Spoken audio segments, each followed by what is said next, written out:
ਜੋ ਤੈਂ ਮਾਰਨ ਮੁਕੀਆਂ ਉਹਨਾਂ ਨਾ ਮਾਰੀ ਘੁੰਮ ਆਪਨੜੇ ਕਰ ਜਾਈਏ ਪੈਰ ਤੇ ਨਾ ਤੇ ਚੁੰਮ। ਇਹ ਸ਼ਲੋਕ ਹੈ ਬਾਬਾ ਫਰੀਦ ਜੀ ਦਾ। ਅੱਜ ਤੁਹਾਡੇ ਸਾਹਮਣੇ ਬਾਬਾ ਸ਼ੇਖ ਫਰੀਦ ਜੀ ਦਾ ਜੀਵਨ ਸਾਰ ਲੈ ਕੇ ਆਇਆ। ਸੁਣੋ। ਅੱਜ ਤੋਂ ਲਗਭਗ 850 ਵਰੇ ਪਹਿਲਾਂ ਪਾਕਿਸਤਾਨ ਦੇ ਜ਼ਿਲ੍ਹੇ ਮੁਲਤਾਨ ਵਿੱਚ ਇੱਕ ਪਿੰਡ ਹੁੰਦਾ ਸੀ ਖੋਤਵਾਲ, ਹੁਣ ਜਿਸ ਦਾ ਨਾਂ ਚਾਵਲੀ ਮਸ਼ਕ ਹੈ। ਉਦੋਂ ਉਸ ਪਿੰਡ ਦੇ ਕਾਜੀ ਸੀ ਸ਼ੇਖ ਜਮਾਲੁਦ ਸੁਲੇਮਾਨੀ। ਉਹ ਆਪਣੀ ਬੇਗਮ ਬੀਬੀ ਕਰਸੂਮ ਨਾਲ ਉਸੇ ਪਿੰਡ ਵਿੱਚ ਰਹਿੰਦੇ ਸਨ। ਸ਼ੇਖ ਜਮਾਲੁਦ ਸੁਲੇਮਾਨੀ ਸੂਫੀ ਸੰਤ ਸਨ। ਉਹਨਾਂ ਨੇ ਇੱਕ ਧਰਮ ਪੁਸਤਕ ਲਿਖੀ ਸੀ ਨਾਫੀਆ। ਉਹਨਾਂ ਦੀ ਬੇਗਮ ਬੀਬੀ ਕਰਸੂਮ ਵੀ ਸੂਫੀਆਨਾ ਮਾਹੌਲ ਵਿੱਚ ਪਲੀ ਤੇ ਵੱਡੀ ਹੋਈ ਸੀ। ਉਹ ਇੰਨੀ ਪਵਿੱਤਰ ਅਤੇ ਸੁੰਦਰ ਸੀ ਕਿ ਲੋਕੀ ਉਸ ਨੂੰ ਮਰੀਮ ਵੀ ਕਹਿ ਕੇ ਬੁਲਾਉਂਦੇ ਸੀ। 571 ਹਿਜਰੀ ਸਨ 1175 ਈਸਵੀ ਦੇ ਲਾਗੇ ਪਿੰਡ ਖੋਤਵਾਲ ਵਿੱਚ ਬੀਬੀ ਕਰਸੂਮ ਨੇ ਇੱਕ ਬਾਲ ਨੂੰ ਜਨਮ ਦਿੱਤਾ। ਪਿਤਾ ਜਮਾਲ ਨੇ ਉਸ ਦਾ ਨਾਂ ਸ਼ੇਖ ਮਸੂਦ ਰੱਖਿਆ, ਜਿਸ ਨੂੰ ਅਸੀਂ ਫਰੀਦ ਜੀ ਦੇ ਨਾਮ ਤੋਂ ਜਾਣਦੇ ਹਾਂ। ਅੱਗੇ ਚੱਲ ਕੇ ਇਹ ਹਜ਼ਰਤ ख्वाजा ਫਰੀਦੁਦੀਨ ਮਸੂਦ ਗੰਜ ਸ਼ਕਰ ਦੇ ਨਾਂ ਤੋਂ ਮਸ਼ਹੂਰ ਹੋ ਗਏ। ਇਹਨਾਂ ਨੂੰ ਪੰਜਾਬੀ ਦਾ ਆਦਿ ਕਵੀ ਵੀ ਕਿਹਾ ਜਾਂਦਾ ਹੈ, ਕਿਉਂਕਿ ਇਹਨਾਂ ਦੇ ਲਿਖੇ ਪੰਜਾਬੀ ਦੇ ਪਦ ਅਤੇ ਸ਼ਲੋਕ ਸਿੱਖਾਂ ਦੇ ਸ੍ਰੀ ਗੁਰੂ ਗ੍ਰੰਥ ਸਾਹਿਬ ਵਿੱਚ ਵਿਦਮਾਨ ਹਨ, ਜੋ ਪੰਜਾਬੀ ਦਾ ਪਹਿਲਾ ਗ੍ਰੰਥ ਮੰਨਿਆ ਜਾਂਦਾ ਹੈ। ਇਹਨਾਂ ਦੀ ਮਾਤਾ ਜੀ ਚਾਹੁੰਦੀ ਸੀ ਕਿ ਮੇਰਾ ਪੁੱਤਰ ਵੱਡਾ ਹੋ ਕੇ ਨਮਾਜ਼ੀ ਬਣੇ। ਇਸ ਕਰਕੇ ਉਹਨਾਂ ਨੇ ਸੋਚਿਆ ਕਿ ਪੁੱਤਰ ਨੂੰ ਉਸਦੇ ਬਚਪਨ ਵਿੱਚ ਹੀ ਖੇਡ ਵਿੱਚ ਨਮਾਜ਼ ਪੜ੍ਹਨਾ ਸਿਖਾ ਦੇਣਾ। ਇੱਕ ਦਿਨ ਮਸੂਦ ਆਪਣੀ ਮਾਤਾ ਜੀ ਨਾਲ ਖੇਡ ਰਿਹਾ ਸੀ। ਨਮਾਜ਼ ਦਾ ਵਕਤ ਹੋ ਰਿਹਾ ਸੀ ਤੇ ਇਹਨਾਂ ਦੀ ਮਾਤਾ ਜੀ ਨੇ ਇਹਨਾਂ ਨੂੰ ਸਮਝਾਉਂਦਿਆਂ ਹੋਇਆ ਕਿਹਾ, ਮਸੂਦ ਪੁੱਤਰ, ਹਰ ਮੁਸਲਮਾਨ ਨੂੰ 5 ਵਕਤ ਦੀ ਨਮਾਜ਼ ਪੜ੍ਹਨਾ ਜ਼ਰੂਰੀ ਹੁੰਦਾ ਹੈ ਤੇ ਸੱਚੇ ਦਿਲ ਨਾਲ ਜੋ ਨਮਾਜ਼ ਪੜ੍ਹਦਾ ਹੈ ਉਸ ਨੂੰ ਦੁਨੀਆ ਦੀ ਹਰ ਨਿਆਮਤ ਮਿਲਦੀ ਹੈ। ਮਸੂਦ ਨੇ ਕਿਹਾ, ਅੰਮੀ, ਕਿ ਖੁਦਾ ਮੈਨੂੰ ਮਿੱਠਾ ਖਾਣ ਨੂੰ ਦੇਵੇਗਾ? ਮਸੂਦ ਦੀ ਅੰਮੀ ਨੇ ਕਿਹਾ, ਹਾਂ ਪੁੱਤਰ, ਦੁਨੀਆ ਵਿੱਚ ਜੋ ਵੀ ਨਿਆਮਤਾਂ ਹੈਗੀਆਂ ਨੇ ਸਭ ਉਸ ਦੀਆਂ ਹੀ ਹਨ। ਤੈਨੂੰ ਮਿੱਠਾ ਚਾਹੀਦਾ ਹੈ ਤੇ ਖੁਦਾ ਤੈਨੂੰ ਮਿੱਠਾ ਦੇਵੇਗਾ। ਮਿੱਠੇ ਦੇ ਲਾਲਚ ਵਿੱਚ ਮਸੂਦ ਨਮਾਜ਼ ਪੜ੍ਹਨ ਲਈ ਤਿਆਰ ਹੋ ਗਿਆ। ਇਹਨਾਂ ਦੀ ਮਾਤਾ ਜੀ ਇਹਨਾਂ ਨੂੰ ਨਮਾਜ਼ ਪੜ੍ਹਨ ਦਾ ਢੰਗ ਸਿਖਾਉਣ ਲੱਗੀ। ਨਮਾਜ਼ ਪੜ੍ਹਨ ਬਾਅਦ ਮਸੂਦ ਨੇ ਆਪਣੇ ਸਿਰਹਾਣੇ ਥੱਲਿਓਂ ਸ਼ੱਕਰ ਦੀ ਪੁੜੀ ਕੱਢ ਕੇ ਖਾ ਲਿੱਤੀ, ਜਿਹੜੀ ਉਸਦੀ ਅੰਮੀ ਨੇ ਪਹਿਲੇ ਹੀ ਉਸਦੇ ਸਿਰਹਾਣੇ ਥੱਲੇ ਰੱਖ ਦਿੱਤੀ ਸੀ। ਹੌਲੀ ਹੌਲੀ ਇਹਨਾਂ ਦੀ ਮਾਤਾ ਜੀ ਇਹਨਾਂ ਨੂੰ ਨਮਾਜ਼ ਪੜ੍ਹਨ ਦੇ ਤੌਰ ਤਰੀਕੇ ਸਿਖਾਉਣ ਲੱਗੇ ਤੇ ਇਹ ਹਰ ਨਮਾਜ਼ ਤੋਂ ਬਾਅਦ ਆਪਣੇ ਸਿਰਹਾਣੇ ਥੱਲਿਓਂ ਸ਼ੱਕਰ ਦੀ ਪੁੜੀ ਕੱਢ ਕੇ ਖਾ ਲੈਂਦੇ ਸੀ। ਇਹ ਰੋਜ਼ਾਨਾ ਨਮਾਜ਼ ਪੜ੍ਹਨ ਲੱਗ ਗਏ। ਇੱਕ ਦਿਨ ਇਹਨਾਂ ਦੀ ਮਾਤਾ ਜੀ ਇਹਨਾਂ ਦੇ ਸਿਰਹਾਣੇ ਥੱਲੇ ਸ਼ੱਕਰ ਰੱਖਣਾ ਭੁੱਲ ਗਈ। ਮਸੂਦ ਨਮਾਜ਼ ਪੜ੍ਹ ਕੇ ਸ਼ੱਕਰ ਖਾਣ ਚਲੇ ਗਏ। ਇਹਨਾਂ ਦੀ ਮਾਤਾ ਜੀ ਨੂੰ ਜਦੋਂ ਯਾਦ ਆਇਆ ਤੇ ਉਹ ਦੌੜ ਕੇ ਮਸੂਦ ਵੱਲ ਗਈ। ਮਸੂਦ ਨੂੰ ਸ਼ੱਕਰ ਖਾਂਦੇ ਵੇਖਿਆ ਤੇ ਖੁਦਾ ਦੇ ਕਰਿਸ਼ਮੇ ਨੂੰ ਵੇਖ ਕੇ ਗਦਗਦ ਹੋ ਗਈ ਤੇ ਮਸੂਦ ਨੂੰ ਆਪਣੇ ਗਲੇ ਲਗਾ ਕੇ ਕਹਿੰਦਾ, ਆ ਮੇਰੇ ਲਾਲ, ਸ਼ਕਰਗੰਜ, ਸੱਚਮੁੱਚ ਖੁਦਾ ਨੇ ਤੈਨੂੰ ਸ਼ੱਕਰ ਬਖਸ਼ ਦਿੱਤੀ ਹੈ। ਉਸ ਤੋਂ ਬਾਅਦ ਇਹਨਾਂ ਦੇ ਨਾਂ ਦੇ ਨਾਲ ਗੰਜ ਸ਼ਕਰ ਜੁੜ ਗਿਆ ਤੇ ਇਹ ਸ਼ੇਖ ਮਸੂਦ ਗੰਜ ਸ਼ਕਰ ਹੋ ਗਏ। ਇਹਨਾਂ ਦੀ ਛੋਟੀ ਉਮਰ ਵਿੱਚ ਹੀ ਇਹਨਾਂ ਦੇ ਪਿਤਾ ਜੀ ਦਾ ਅਕਾਲ ਚਲਾਣਾ ਹੋ ਗਿਆ ਸੀ। ਇਹਨਾਂ ਦੀ ਮਾਤਾ ਜੀ ਇਸਲਾਮਿਕ ਗ੍ਰੰਥਾਂ ਦੀ ਚੰਗੀ ਜਾਣਕਾਰ ਸੀ। ਉਹਨਾਂ ਨੇ 12 ਵਰ੍ਹਿਆਂ ਦੀ ਉਮਰ ਵਿੱਚ ਹੀ ਇਹਨਾਂ ਨੂੰ ਕੁਰਾਨ ਮਜੀਦ ਪੜ੍ਹਵਾ ਦਿੱਤੀ ਸੀ। ਜਦੋਂ ਇਹ ਥੋੜੇ ਵੱਡੇ ਹੋਏ ਤੇ ਤਪੱਸਿਆ ਕਰਨ ਲਈ ਇੱਕ ਜੰਗਲ ਵਿੱਚ ਚਲੇ ਗਏ। ਜੰਗਲ ਵਿੱਚ ਇਹਨਾਂ ਨੇ ਫਲ ਅਤੇ ਪੇੜਾਂ ਦੇ ਪੱਤੇ ਖਾ ਕੇ ਤਪੱਸਿਆ ਕੀਤੀ। ਲਗਭਗ 12 ਵਰ੍ਹਿਆਂ ਬਾਅਦ ਇੱਕ ਦਿਨ ਇੱਕ ਪੇੜ ਦੇ ਥੱਲੇ ਇਹ ਤਪ ਕਰਨ ਬੈਠੇ ਸੀ। ਕੁਝ ਚਿੜੀਆਂ ਉਸ ਪੇੜ ਤੇ ਚਹਿਚਹਾ ਰਹੀਆਂ ਸੀ ਤੇ ਇਹ ਤਪ ਵਿੱਚ ਇਕਾਗਰ ਨਹੀਂ ਹੋ ਪਾ ਰਹੇ ਸੀ। ਇਹਨਾਂ ਨੇ ਗੁੱਸੇ ਵਿੱਚ ਚਿੜੀਆਂ ਨੂੰ ਕਿਹਾ, ਕੀ ਚੀਚੀ ਲਾਈ ਹੋਈ ਹੈ, ਜਾਓ ਮਰੋ ਪਰੇ ਜਾ ਕੇ। ਜਿਹੜੀਆਂ ਚਿੜੀਆਂ ਚਹਿਚਹਾ ਰਹੀਆਂ ਸੀ ਉਹ ਸਭ ਜ਼ਮੀਨ ਤੇ ਡਿੱਗ ਕੇ ਮਰ ਗਈਆਂ। ਇਹਨਾਂ ਨੇ ਵੇਖਿਆ ਤੇ ਸੋਚੀ ਪੈ ਗਏ ਕਿ ਮੇਰੇ ਕਹਿਣ ਨਾਲ ਇਹ ਚਿੜੀਆਂ ਮਰ ਗਈਆਂ ਨੇ, ਇਸ ਦਾ ਮਤਲਬ ਮੈਨੂੰ ਸਿੱਧੀ ਪ੍ਰਾਪਤ ਹੋ ਗਈ ਹੈ। ਆਪਣੀ ਸਿੱਧੀ ਦੀ ਆਜ਼ਮਾਇਸ਼ ਲਈ ਇਹਨਾਂ ਨੇ ਦੁਬਾਰਾ ਚਿੜੀਆਂ ਵੱਲ ਵੇਖਿਆ ਤੇ ਕਿਹਾ, ਉੱਡ ਜਾਓ ਚਿੜੀਓ। ਚਿੜੀਆਵਾਂ ਵਿੱਚ ਜਾਨ ਆ ਗਈ ਤੇ ਉਹ ਉੱਡ ਗਈਆਂ। ਇਹਨਾਂ ਨੂੰ ਵਿਸ਼ਵਾਸ ਹੋ ਗਿਆ ਕਿ ਉਹ ਸਿੱਧ ਹੋ ਗਏ ਨੇ। ਕਹਿੰਦੇ ਨੇ ਉਦੋਂ ਇਹਨਾਂ ਵਿੱਚ ਅਹੰਕਾਰ ਆ ਗਿਆ ਸੀ। ਉਸ ਖੁਸ਼ੀ ਨੂੰ ਆਪਣੀ ਮਾਤਾ ਜੀ ਨਾਲ ਵੰਡਣ ਲਈ ਇਹ ਆਪਣੇ ਪਿੰਡ ਆਪਣੇ ਘਰ ਚੱਲ ਪਏ। ਘਰ ਪਹੁੰਚੇ ਤੇ 12 ਵਰ੍ਹਿਆਂ ਬਾਅਦ ਆਪਣੇ ਜਵਾਨ ਪੁੱਤਰ ਨੂੰ ਵੇਖ ਕੇ ਇਹਨਾਂ ਦੀ ਮਾਤਾ ਜੀ ਬੇहद ਖੁਸ਼ ਹੋ ਗਈ ਤੇ ਆਪਣੇ ਪੁੱਤਰ ਦੀ ਬੁਲਾਵਾਂ ਲੈ ਕੇ ਉਸ ਨੂੰ ਚੁੰਮਣ ਲੱਗ ਪਈ ਤੇ ਇੱਕ ਪੀੜੀ ਤੇ ਬਹਿ ਗਈ। ਮਸੂਦ ਆਪਣੀ ਮਾਂ ਦੀ ਗੋਦ ਵਿੱਚ ਆਪਣਾ ਸਿਰ ਰੱਖ ਕੇ ਮਾਂ ਦੇ ਪੈਰਾਂ ਵਿੱਚ ਬਹਿ ਗਏ। ਮਾਂ ਨੇ ਪਿਆਰ ਨਾਲ ਮਸੂਦ ਦੇ ਸਿਰ ਵਿੱਚ ਆਪਣਾ ਹੱਥ ਫੇਰਿਆ। ਜਟਾਵਾਂ ਬਣ ਗਈਆਂ ਸੀ। ਮਾਂ ਹੌਲੀ ਹੌਲੀ ਵਾਲ ਸੰਵਾਰਨ ਲੱਗੀ ਤੇ ਕੁਝ ਵਾਲ ਖਿੱਚੇ ਗਏ। ਇਹਨਾਂ ਨੂੰ ਦਰਦ ਹੋਈ ਤੇ ਇਹਨਾਂ ਦੇ ਮੂੰਹ ਵਿੱਚੋਂ ਆਈ ਨਿਕਲ ਗਈ ਤੇ ਮਾਂ ਨੇ ਉਂਝ ਹੀ ਕਹਿ ਦਿੱਤਾ ਕਿ ਮਸੂਦ ਜਦੋਂ ਪੇੜਾਂ ਤੋਂ ਪੱਤੇ ਤੋੜਦਾ ਸੀ ਉਦੋਂ ਇੰਜ ਦੀ ਤਕਲੀਫ ਪੇੜਾਂ ਨੂੰ ਵੀ ਹੁੰਦੀ ਸੀ। ਇਹਨਾਂ ਨੇ ਕਿਹਾ, ਮਾਂ ਪੇੜਾਂ ਨੂੰ ਤਕਲੀਫ ਥੋੜੀ ਨਾ ਹੁੰਦੀ ਹੈ। ਇਹਨਾਂ ਦੀ ਮਾਤਾ ਜੀ ਨੇ ਕਿਹਾ, ਪੁੱਤਰ ਤਕਲੀਫ ਸਭ ਨੂੰ ਹੁੰਦੀ ਹੈ। ਜੀਵ ਜੰਤੂ ਪੇੜ ਪੌਦੇ ਸਭਨਾਂ ਵਿੱਚ ਖੁਦਾ ਵਸਦਾ ਹੈ। ਫਿਰ ਤਾਂ ਆਪਣੀ ਮਾਤਾ ਦੀਆਂ ਗੱਲਾਂ ਮੰਨ ਕੇ ਇਹਨਾਂ ਨੇ ਕਿਸੇ ਨੂੰ ਵੀ ਦੁੱਖ ਨਾ ਦੇਣ ਦਾ ਪ੍ਰਣ ਕਰ ਲਿੱਤਾ। ਕੁਝ ਦਿਨ ਬਾਅਦ ਇਹਨਾਂ ਦੀ ਮਾਤਾ ਜੀ ਨੇ ਇਹਨਾਂ ਨੂੰ ਕਿਹਾ ਕਿ ਪੁੱਤਰ ਗੁਰੂ ਬਿਨਾਂ ਤਪੱਸਿਆ ਵੀ ਸਫਲ ਨਹੀਂ ਹੁੰਦੀ। ਤੈਨੂੰ ਇੱਕ ਗੁਰੂ ਧਾਰਨ ਕਰਨਾ ਚਾਹੀਦਾ ਹੈ। ਤੇ ਆਪਣੀ ਮਾਤਾ ਜੀ ਦੀ ਗੱਲ ਮੰਨ ਕੇ ਇਹ ਗੁਰੂ ਦੀ ਤਲਾਸ਼ ਵਿੱਚ ਬਗਦਾਦ ਪਹੁੰਚ ਗਏ। ਉੱਥੇ ਸ਼ੇਖ ਸਾਬੁਦੀਨ ਉਮਰ ਸਰਵਰਦੀ ਦੇ ਡੇਰੇ ਪਹੁੰਚ ਗਏ। ਉਹਨਾਂ ਨੂੰ ਜਾ ਕੇ ਕਿਹਾ, ਗੁਰੂ ਜੀ ਮੈਂ ਮੁਰੀਦ ਹੋਣ ਆਇਆ ਹਾਂ, ਮੈਨੂੰ ਆਪਣੇ ਡੇਰੇ ਵਿੱਚ ਜਗ੍ਹਾ ਦੇ ਦਿਓ। ਉਮਰ ਸਰਵਰਦੀ ਨੇ ਇਹਨਾਂ ਨੂੰ ਵੇਖ ਕੇ ਆਪਣੇ ਡੇਰੇ ਵਿੱਚ ਰਹਿਣ ਦੀ ਇਜਾਜ਼ਤ ਦੇ ਦਿੱਤੀ। ਇੱਕ ਦਿਨ ਸਾਰਿਆਂ ਚੇਲਿਆਂ ਨਾਲ ਉਮਰ ਸਰਵਰਦੀ ਵੀ ਫਰੀਦ ਦੇ ਨਾਲ ਬਹਿ ਕੇ ਖਾਣਾ ਖਾਣ ਲੱਗੇ। ਇੱਕ ਸੇਵਾਦਾਰ ਨੇ ਸਭਨਾਂ ਦੇ ਹੱਥ ਧੁਆਉਣ ਲੱਗ ਗਈ। ਜਦੋਂ ਫਰੀਦ ਜੀ ਦੀ ਵਾਰੀ ਆਈ ਤੇ ਇਹਨਾਂ ਦੀ ਨਜ਼ਰ ਉਸ ਔਰਤ ਦੇ ਚਿਹਰੇ ਤੇ ਪੈ ਗਈ ਤੇ ਇਹ ਉਸ ਨੂੰ ਤੱਕਣ ਲੱਗ ਗਏ। ਉਹ ਔਰਤ ਬੇहद ਖੂਬਸੂਰਤ ਸੀ ਤੇ ਦੂਸਰੇ ਚੇਲੇ ਦੇਖਣ ਲੱਗ ਗਏ ਕਿ ਫਰੀਦ ਉਸ ਔਰਤ ਨੂੰ ਟਕਟਕੀ ਲਗਾ ਕੇ ਵੇਖੀ ਜਾ ਰਿਹਾ। ਸਭ ਆਪਸ ਵਿੱਚ ਖੁਸਰ-ਪੁਸਰ ਕਰਨ ਲੱਗ ਗਏ। ਸੁਰਾਹੀ ਦਾ ਪਾਣੀ ਖਤਮ ਹੋ ਗਿਆ ਤੇ ਉਹ ਔਰਤ ਦੂਸਰੀ ਸੁਰਾਹੀ ਭਰ ਕੇ ਲੈ ਆਈ ਤੇ ਫਰੀਦ ਜੀ ਦੁਬਾਰਾ ਉਸ ਔਰਤ ਤੋਂ ਹੱਥ ਧੁਆਉਣ ਲੱਗ ਗਏ ਤੇ ਉਸ ਔਰਤ ਵੱਲ ਵੇਖਦੇ ਰਹੇ। ਗੁੱਸੇ ਵਿੱਚ ਆ ਕੇ ਇੱਕ ਚੇਲੇ ਨੇ ਇਹਨਾਂ ਨੂੰ ਤਾਨਾ ਮਾਰਦੇ ਹੋਏ ਕਿਹਾ, ਐ ਮਸੂਦ ਇੱਥੇ ਮੁਰੀਦ ਬਣਨ ਆਇਆ ਹੈ ਤੇ ਜਨਾਨੀਆਂ ਨੂੰ ਟਕਟਕੀ ਲਗਾ ਕੇ ਵੇਖ ਰਿਹਾ ਹੈ। ਇਸ ਨੂੰ ਇੰਨੀ ਸਮਝ ਨਹੀਂ ਹੈ ਕਿ ਜਨਾਨੀਆਂ ਨੂੰ ਇੰਜ ਨਹੀਂ ਵੇਖੀਦਾ। ਇਹਨਾਂ ਨੇ ਕਿਹਾ, ਮੇਰੇ ਤੇ ਤੋਹਮਤ ਨਾ ਲਾਓ, ਔਰਤ ਨੂੰ ਵੇਖਣ ਦਾ ਗਲਤ ਮਤਲਬ ਨਾ ਕੱਢੋ। ਮੈਂ ਜਦ ਆਪਣੇ ਹੱਥ ਤੋੜਿਆ ਸੀ ਮੇਰੀ ਨਜ਼ਰ ਇਸ ਔਰਤ ਦੀ ਪੇਸ਼ਾਨੀ ਤੇ ਪੈ ਗਈ ਸੀ। ਮੈਂ ਉਸ ਨੂੰ ਪੜ੍ਹ ਲਿਆ ਸੀ ਕਿ ਇਹ ਔਰਤ ਦੋਜ਼ਖ ਦੀ ਸਜ਼ਾ ਭੋਗ ਰਹੀ ਹੈ। ਮੈਨੂੰ ਖਿਆਲ ਆਇਆ ਕਿ ਜਿਸ ਔਰਤ ਨੇ ਆਪਣੀ ਸਾਰੀ ਉਮਰ ਸ਼ੇਖ ਸ਼ਹਾਬੁਦੀਨ ਉਮਰ ਸਰਵਰਦੀ ਦੇ ਡੇਰੇ ਤੇ ਖਿਦਮਤ ਕਰਕੇ ਗੁਜ਼ਾਰੀ ਹੋਇਆ, ਉਹ ਦੋਜ਼ਖ ਦੀ ਸਜ਼ਾ ਕਿਉਂ ਭੋਗ ਰਹੀ ਹੈ।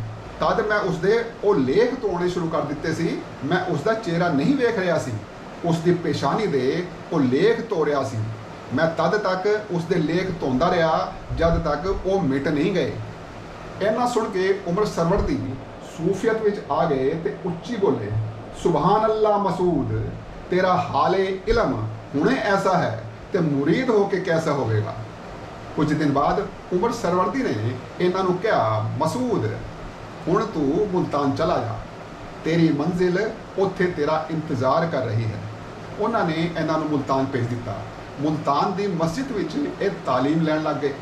ਇੱਕ ਦਿਨ ਇਹ ਇਕੱਲੇ ਆਪਣੇ ਪਿਤਾ ਦੀ ਲਿਖੀ ਧਰਮ ਪੁਸਤਕ ਨਾਫੀਆ ਪੜ੍ਹ ਰਹੇ ਸੀ। ਇਤਫਾਕ ਨਾਲ ਖਵਾਜਾ ਕੁਤੁਬੁੱਦੀਨ ਬਖਤਿਆਰ ਕਾਕੀ ਦੇ ਕਦਮ ਉਸ ਮਸਜਿਦ ਵਿੱਚ ਪੈ ਗਏ। ਉਹਨਾਂ ਨੇ ਇਹਨਾਂ ਨੂੰ ਵੇਖ ਕੇ ਆਵਾਜ਼ ਲਗਾਈ, ਫਰੀਦ ਕੀ ਪੜ੍ਹ ਰਿਹਾ ਹੈ। ਇਹਨਾਂ ਨੇ ਕਿਹਾ, ਜੀ ਨਫੇ ਪੜ੍ਹ ਰਿਹਾ ਹਾਂ। ਉਹਨਾਂ ਨੇ ਫੇਰ ਕਿਹਾ ਕਿ ਇਹ ਤੈਨੂੰ ਨਫੇ ਦੇਣਗੀਆਂ।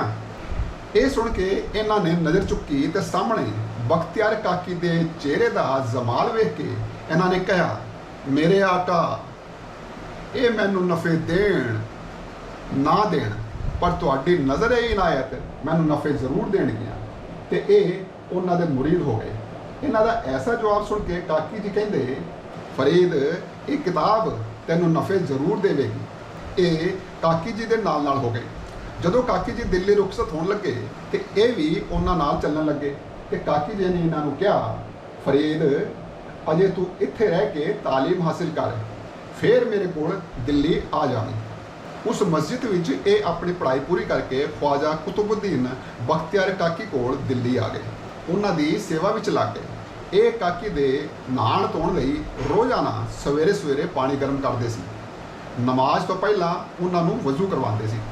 ਉਹਨਾਂ ਨੇ ਇਹਨਾਂ ਨੂੰ ਚਿੱਲਾ-ਏ ਮਾਕੂਸ ਕਰਵਾਇਆ, ਜਿਸ ਦੀ ਸਥਿਤੀ ਨਾਲ ਇਹ ਕਰਾਮਾਤੀ ਫਕੀਰ ਬਣ ਗਏ।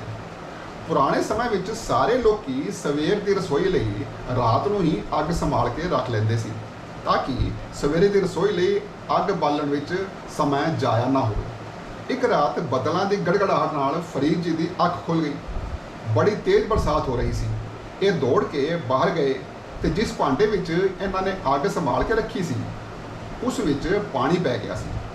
ਇਹਨਾਂ ਨੂੰ ਚਿੰਤਾ ਹੋ ਗਈ ਕਿ ਸਵੇਰੇ ਕਾਕੀ ਲਈ ਪਾਣੀ ਕਿੰਜ ਗਰਮ ਹੋਵੇਗਾ। ਥੋੜੀ ਦੂਰ ਇੱਕ ਘਰ ਵਿੱਚ ਇਹਨਾਂ ਨੂੰ ਰੋਸ਼ਨੀ ਜਗਦੀ ਦਿਖਾਈ ਦਿੱਤੀ। ਇਹਨਾਂ ਨੇ ਸੋਚਿਆ, ਜਿੱਥੇ ਰੋਸ਼ਨੀ ਹੈ ਉੱਥੋਂ ਅੱਗ ਜ਼ਰੂਰ ਮਿਲ ਜਾਵੇਗੀ। ਅੱਗ ਦਾ ਇੰਤਜ਼ਾਮ ਕਰਨ ਲਈ ਇਹ ਭਾਂਡਾ ਲੈ ਕੇ ਉਸ ਘਰ ਵੱਲ ਟੁਰ ਪਏ। ਬੇਖਿਆਲ ਵਿੱਚ ਹੀ ਇਹ ਉਸ ਘਰ ਵਿੱਚ ਦਾਖਲ ਹੋ ਗਏ ਤੇ ਉਸ ਘਰ ਦੀ ਇਸਤਰੀ ਨੂੰ ਵੇਖ ਕੇ ਇਹਨਾਂ ਨੇ ਕਿਹਾ, ਮੈਨੂੰ ਥੋੜੀ ਅੱਗ ਚਾਹੀਦੀ ਸੀ, ਕਿ ਤੁਸੀਂ ਮੈਨੂੰ ਦੇ ਦਿਓਗੇ? ਉਹ ਇਸਤਰੀ ਇਹਨਾਂ ਦੇ ਸੁੰਦਰ ਚਿਹਰੇ ਨੂੰ ਵੇਖ ਕੇ ਵਾਸਨਾਵਸ਼ ਕਹਿੰਦੀ, ਤੁਹਾਨੂੰ ਅੱਗ ਚਾਹੀਦੀ ਹੈ, ਮੈਂ ਤੁਹਾਨੂੰ ਅੱਗ ਦੇ ਦੇਣੀ ਹਾਂ। ਜੋ ਮੈਨੂੰ ਚਾਹੀਦਾ ਹੈ ਉਹ ਤੁਸੀਂ ਮੈਨੂੰ ਦੇ ਦਿਓਗੇ? ਇਹਨਾਂ ਨੇ ਤੁਰੰਤ ਕਿਹਾ, ਜੀ ਜ਼ਰੂਰ। ਉਸਨੇ ਕਿਹਾ, ਤੁਹਾਡੀਆਂ ਅੱਖਾਂ ਬੜੀਆਂ ਪਿਆਰੀਆਂ ਨੇ, ਇਹ ਮੈਨੂੰ ਦੇ ਦਿਓ। ਇਹਨਾਂ ਨੇ ਕਿਹਾ, ਜੀ ਲੈ ਲਓ, ਪਰ ਮੈਨੂੰ ਅੱਗ ਦੇ ਦਿਓ। ਉਸ ਇਸਤਰੀ ਨੇ ਬੜੀਆਂ ਅਦਾਵਾਂ ਨਾਲ ਇੱਕ ਖੰਜਰ ਚੁੱਕਿਆ ਤੇ ਇਹਨਾਂ ਦੀਆਂ ਅੱਖਾਂ ਕੱਢਣ ਦਾ ਕੋਤਕ ਕਰਨ ਲੱਗ ਗਈ। ਉਸਨੇ ਸੋਚਿਆ ਸੀ ਕਿ ਇਹ ਪਿੱਛੇ ਹੋ ਜਾਣਗੇ, ਪਰ ਫਰੀਦ ਜੀ ਉੱਥੋਂ ਹਿੱਲੇ ਵੀ ਨਹੀਂ ਤੇ ਤਿੱਖਾ ਖੰਜਰ ਇਹਨਾਂ ਦੀ ਅੱਖ ਵਿੱਚ ਖੁੱਭ ਗਿਆ ਤੇ ਖੂਨ ਵਹਿਣ ਲੱਗ ਗਿਆ। ਉਸ ਇਸਤਰੀ ਨੂੰ ਕਰੰਟ ਜਿਹਾ ਲੱਗ ਗਿਆ ਤੇ ਉਹ ਪਿੱਛੇ ਡਿੱਗ ਗਈ। ਘਬਰਾ ਕੇ ਉਹ ਦੂਜੇ ਕਮਰੇ ਤੋਂ ਮਰਮ ਪੱਟੀ ਲੈ ਆਈ ਤੇ ਫਰੀਦ ਜੀ ਦੀ ਅੱਖ ਤੇ ਬੰਨ੍ਹ ਦਿੱਤੀ। ਇਹਨਾਂ ਨੇ ਕਿਹਾ, ਹੁਣ ਮੈਨੂੰ ਅੱਗ ਤੇ ਦੇ ਦਿਓ। ਉਸ ਇਸਤਰੀ ਨੇ ਅੱਗ ਲਿਆ ਕੇ ਦੇ ਦਿੱਤੀ ਤੇ ਫਰੀਦ ਜੀ ਅੱਗ ਲੈ ਕੇ ਡੇਰੇ ਆ ਗਏ। ਉਸ ਦਿਨ ਨਮਾਜ਼ ਤੋਂ ਬਾਅਦ ਕਾਕੀ ਜੀ ਨੇ ਇਹਨਾਂ ਦੀ ਅੱਖ ਤੇ ਪੱਟੀ ਬੰਨੀ ਹੋਈ ਵੇਖੀ ਤੇ ਫਰੀਦ ਉੱਤੇ ਵਾਪਰਿਆ ਹੋਇਆ ਰਾਤ ਦਾ ਨਜ਼ਾਰਾ ਉਹਨਾਂ ਦੀ ਨਜ਼ਰ ਆ ਗਿਆ ਤੇ ਉਹਨਾਂ ਨੇ ਇਹਨਾਂ ਦੀ ਅੱਖ ਦਾ ਜ਼ਖਮ ਆਪਣੀ ਨਜ਼ਰੇ ਇਨਾਇਤ ਨਾਲ ਠੀਕ ਕਰ ਦਿੱਤਾ ਤੇ ਮੁਸਕਰਾ ਕੇ ਪੁੱਛਿਆ, ਫਰੀਦ, ਅੱਖ ਤੇ ਪੱਟੀ ਕਿਉਂ ਬੰਨੀ ਹੈ? ਫਰੀਦ ਜੀ ਨੇ ਰਾਤ ਵਾਲੀ ਗੱਲ ਦੱਸਣਾ ਮੁਨਾਸਿਬ ਨਹੀਂ ਸਮਝਿਆ ਤੇ ਉਂਝ ਹੀ ਕਹਿ ਦਿੱਤਾ, ਜੀ ਮੇਰੀ ਅੱਖ ਆ ਗਈ ਹੈ। ਕਾਕੀ ਫਿਰ ਮੁਸਕਰਾ ਦਿੱਤੇ ਕਿ ਫਰੀਦ ਦੇ ਬੋਲ ਤੇ ਸਹੀ ਹਨ ਕਿ ਇਸ ਦੀ ਹੁਣ ਅੱਖ ਵਾਪਸ ਆ ਗਈ ਹੈ, ਪਰ ਮਤਲਬ ਹੋਰ ਬਣਦਾ ਪਿਆ ਹੈ। ਉਹਨਾਂ ਨੇ ਫਿਰ ਕਿਹਾ, ਅੱਖ ਆ ਗਈ ਹੈ। ਫਰੀਦ ਜੀ ਨੇ ਸੋਚਿਆ ਕਿ ਦੁਬਾਰਾ ਪੁੱਛ ਰਹੇ ਨੇ ਕਿ ਅੱਖ ਆ ਗਈ ਹੈ ਤੇ ਫਰੀਦ ਜੀ ਨੇ ਕਿਹਾ, ਜੀ ਅੱਖ ਆ ਗਈ ਹੈ। ਕਾਕੀ ਜੀ ਨੇ ਦੁਹਰਾਇਆ, ਫਰੀਦ, ਜੇ ਅੱਖ ਆ ਗਈ ਹੈ ਤੇ ਪੱਟੀ ਖੋਲ। ਮਤਲਬ ਜੇ ਅੱਖ ਠੀਕ ਹੋ ਗਈ ਹੈ ਤੇ ਪੱਟੀ ਕਿਉਂ?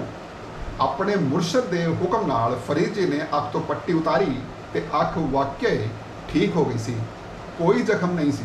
ਫਰੀਦ ਆਪਣੇ ਮੁਰਸ਼ਦ ਦੇ ਪੈਰੀਂ ਪੈ ਗਏ।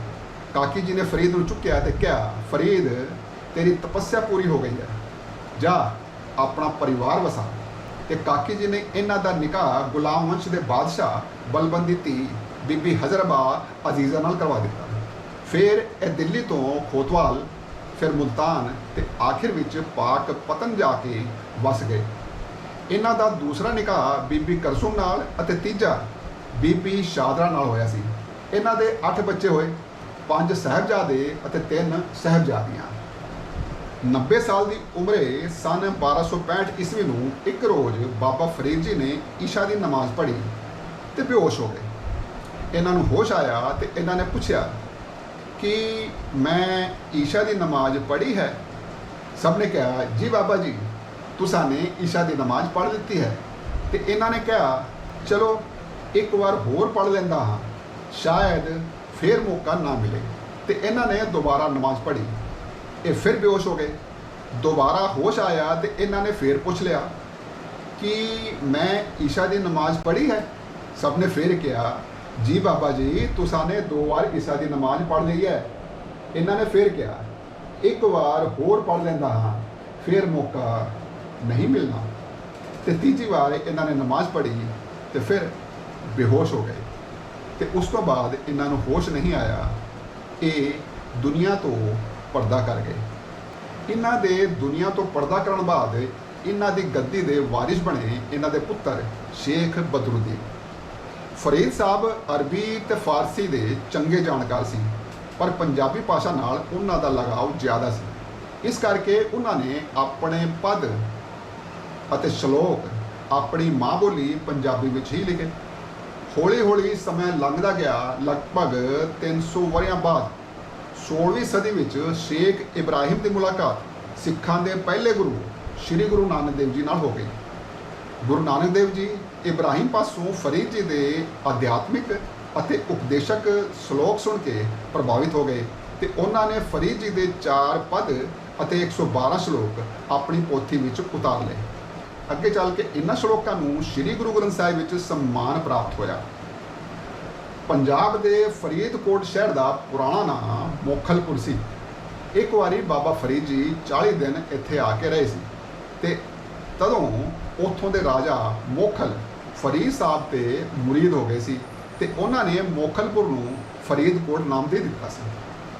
ਤੇ ਜਿਸ ਸਥਾਨ ਤੇ ਫਰੀਦ ਸਾਹਿਬ ਠਹਿਰੇ ਸਨ ਉਸ ਸਥਾਨ ਨੂੰ ਬਾਬਾ ਫਰੀਦ ਦਾ ਟਿੱਲਾ ਕਿਹਾ ਜਾਂਦਾ ਹੈ ਤੇ ਹਰ ਸਾਲ 21 ਤੋਂ 23 ਸਤੰਬਰ ਤੱਕ ਉਹਨਾਂ ਦੀ ਯਾਦ ਵਿੱਚ 3 ਦਿਨ ਦਾ ਬਾਬਾ ਫਰੀਦ ਆਗਮਨ ਮੇਲਾ ਮਨਾਇਆ ਜਾਂਦਾ ਹੈ। ਇਹ ਸੀ ਬਾਬਾ ਫਰੀਦ ਜੀ ਦਾ ਜੀਵਨ ਸਾਰ। ਐਸੀ ਹੀ ਵੀਡੀਓ ਵੇਖਣ ਲਈ ਮੇਰਾ ਚੈਨਲ ਸਬਸਕ੍ਰਾਈਬ ਕਰ ਲਓ। ਨਮਸਕਾਰ, ਸਤਿ ਸ੍ਰੀ ਅਕਾਲ, ਖੁਦਾ ਹਾਫਿਜ਼।